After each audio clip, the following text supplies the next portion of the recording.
Qual é o sentido da vida? Essa é uma das perguntas mais complexas e profundas que existem. Desde já podemos afirmar que essa questão vai além das coisas materiais, vai além da própria história. Ela está na dimensão do espírito, tem conexão profunda com a eternidade e o bem supremo. Em Efésios capítulo 1, do versículo 4 ao 6 está escrito: porque Deus nos escolheu nele antes da criação do mundo, para sermos santos e irrepreensíveis em sua presença. Em amor, nos predestinou para sermos adotados como filhos, por meio de Jesus Cristo, conforme o bom propósito da sua vontade, para o louvor da sua gloriosa graça, a qual nos deu gratuitamente no amado. O sentido da vida está aqui, ou seja, o sentido da vida está em Deus. Só Ele nos conhece por completo. Só Ele é capaz de ver a linha do tempo desse mundo de forma acabada, concluída. Portanto, devemos partir desse princípio. É em Deus que encontraremos o sentido da vida. Viktor Frankl, neuropsiquiatra de origem judia que viveu as dores lá dos campos de concentração nazistas, nos ajuda a refletir sobre esse sentido. Frankl foi libertado dos campos de concentração em 1945. Ele estava com cerca de 25 quilos e naquele contexto perdeu também a mãe, o irmão, a esposa. Naquele ambiente totalmente adverso, doloroso, ele pôde testar suas teorias acerca do sentido da vida e as premissas do que ele chama de logoterapia. Segundo Frankl, o sentido é a motivação primária das pessoas. Ele notou, por exemplo, que os prisioneiros ali nos campos de concentração, que se orientavam em direção ao futuro porque ainda tinham alguma coisa para realizar, apresentavam maiores chances de sobrevivência. Vale ressaltar também que o sentido é aquilo que a vida demanda que façamos em cada circunstância concreta. No aqui, no agora. Em uma ação na qual não podemos ser substituídos, ou seja, ações que só nós podemos fazer em cada circunstância. Deus nos colocou nesse mundo e é em cada situação diária que a nossa história vai se construindo. Aqueles prisioneiros dos campos de concentração tinham poucas opções na vida, mas a liberdade interior deles continuava pulsando. E aqueles que conseguiam achar um sentido naquilo, segundo eu disse agora há pouco, eram os que mais tinham forças para viver. Então, nós encontramos o sentido da vida quando nós assumimos a responsabilidade de realizar o que ela nos demanda, através de uma conduta correta. Resumidamente, percebemos o sentido quando, a partir da nossa consciência, identificamos a conduta correta para cada situação e assumimos a responsabilidade de levar isso até o fim. Frankl mostra 3 experiências principais onde podemos descobrir o sentido da vida. A primeira delas é criando um trabalho, praticando um ato, que são os valores de criação. Todos nós temos um poder, uma força para servir, para trabalhar, para realizar boas obras. Deus nos deu uma luz para que nós possamos fazer essa luz brilhar. E uma das formas de fazer a luz brilhar é servindo aos outros, é trabalhando bem, é trabalhando por um bom ideal, é fazendo, por exemplo, a obra de Deus. Fazendo a obra de Deus dentro da família, dentro da igreja, dentro do trabalho. Ou seja, quando nós aprendemos a importância de servir, temos nisso o sentido da vida. Muitas pessoas trabalham só por dinheiro, só por autoafirmação ou por outros motivos banais. Quando nós aprendermos a trabalhar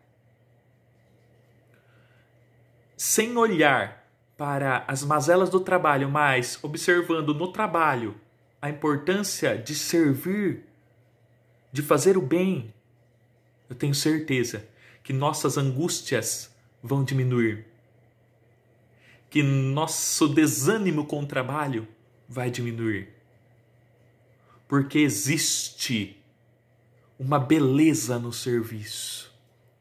Quando nós aprendermos a servir, independente da circunstância, nós temos aqui um bom motivo para viver e nós nisso agradamos a Deus.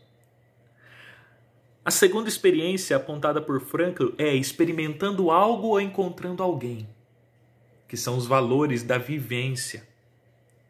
Nós somos seres sociais, precisamos viver em sociedade, precisamos amar o próximo.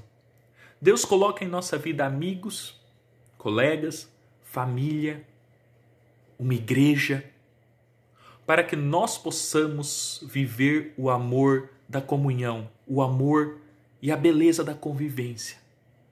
Deus nos coloca no mundo e em meio às coisas ruins que esse mundo nos traz, existem belezas. E quando nós aprendemos a experimentar a beleza de algo, a beleza da natureza, a beleza da vida, quando nós aprendemos a cultivar a beleza nos relacionamentos, temos aqui uma oportunidade enorme para ter um sentido para viver. E a terceira experiência que ele aponta é pela atitude que tomamos em relação ao sofrimento inevitável, que são os valores de aceitação. Frankl fala sobre uma tríade trágica que são a dor, a culpa e a morte. Existem dores que são inevitáveis e nós temos a capacidade de transformar a dor em uma fonte de realização. Em relação à culpa, nós podemos extrair dela uma oportunidade de aprimoramento pessoal. Sejam aquelas culpas circunstanciais, pontuais ou aquela culpa existencial. Nós podemos transformá-la em uma chance de aprendizado, em uma chance para amadurecermos, para crescermos. Quando somos realmente culpados, temos a chance de pedir perdão. Quando outra pessoa é culpada, temos a chance de liberar perdão. Essa atitude faz toda a diferença. E o outro sofrimento inevitável é a morte. E nós podemos tomar consciência, por meio da morte, da transitoriedade da vida e usar isso para tomarmos decisões mais responsáveis.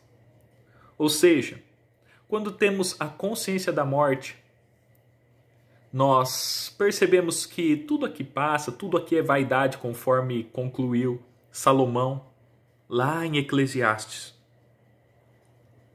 E a partir desse entendimento, passamos a não tomar mais decisões só pelas vaidades da vida, mas passamos a decidir de acordo com a vontade de Deus, que é eterna, e de acordo com os propósitos eternos de Deus para a nossa vida.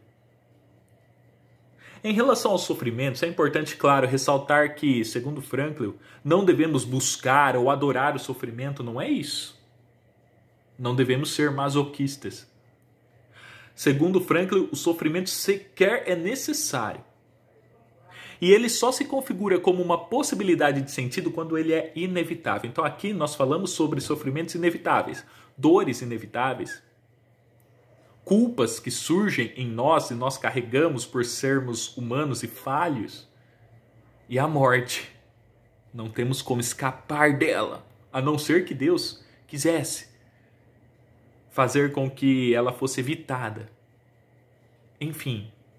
Então, não devemos ser adoradores do sofrimento, mas perante os sofrimentos inevitáveis, podemos escolher bem, agir bem e encontrar nisso o sentido da vida. E perante esses sofrimentos, existe também uma tensão, que é aquilo que somos e aquilo que podemos ser.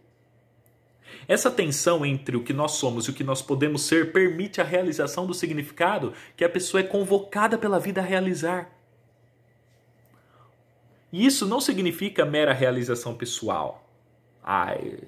Eu vou fazer isso para me realizar enquanto pessoa. Não. Aqui eu acrescento que aquilo que podemos ser é o que Deus sonhou para nós, ou seja, aquilo que Deus quer que nós sejamos. Em cada situação, seja no trabalho, seja na convivência, seja perante o sofrimento, temos a oportunidade de nos tornarmos aquilo que Deus quer que nós sejamos. Em relação a isso, não podemos, por exemplo, cair no erro de fazer simplesmente o que os outros fazem. Porque isso é conformismo, isso é típico da sociedade moderna que massifica as pessoas. Não. E nem fazer aquilo que os outros exigem da gente, porque isso configura o totalitarismo. Nós somos livres. E aqui eu afirmo para além do que disse Franklin. Somos livres para viver conforme a boa, perfeita e agradável vontade de Deus. Eu quero ser o que Deus quer que eu seja. E eu vou tomar atitudes conforme a vontade dele para minha vida. Mas muitas pessoas vivem sem sentido. Ou seja, as pessoas que se afastam de Deus, usando aqui mais um termo da logoterapia do Franklin, acaba sofrendo com o vazio existencial. O vazio existencial é a neurose coletiva atual. E ela apresenta 3 sintominhas básicos: depressão, agressividade e vício. E a tudo isso podemos acrescentar também a inflação da sexualidade, que é outra característica pós-moderna. As pessoas que estão longe de Deus estão cada vez mais depressivas. As pessoas, quando se afastam de Deus e perdem o sentido real da vida, se tornam pessoas mais agressivas e se atolam nos vícios. Vamos lembrar daquele versículo que nós lemos lá no início desse vídeo para encerrar? E é aqui que está o sentido da vida. Porque Deus nos escolheu nele antes da criação do mundo, para sermos santos e irrepreensíveis em sua presença. Em amor nos predestinou para sermos adotados como filhos por meio de Jesus Cristo, conforme o bom propósito da sua vontade, para o louvor da sua gloriosa graça, a qual nos deu gratuitamente no amado. Viva esse versículo. Reflita sobre esse versículo e você vai encontrar o sentido da vida que está em Deus, aquele que te chamou para ser filho dele, aquele que te chamou para viver conforme o bom propósito da sua vontade, aquele que te chamou para a felicidade inesgotável, para um reino de justiça, para a vida eterna. Sem dúvida, se você se entregar a esse Deus e viver a maravilhosa graça que a nós foi dada por meio de Jesus Cristo, a tua vida vai mudar. Você vai encontrar sentido, vai frutificar nessa terra e vai ser feliz. Forte abraço.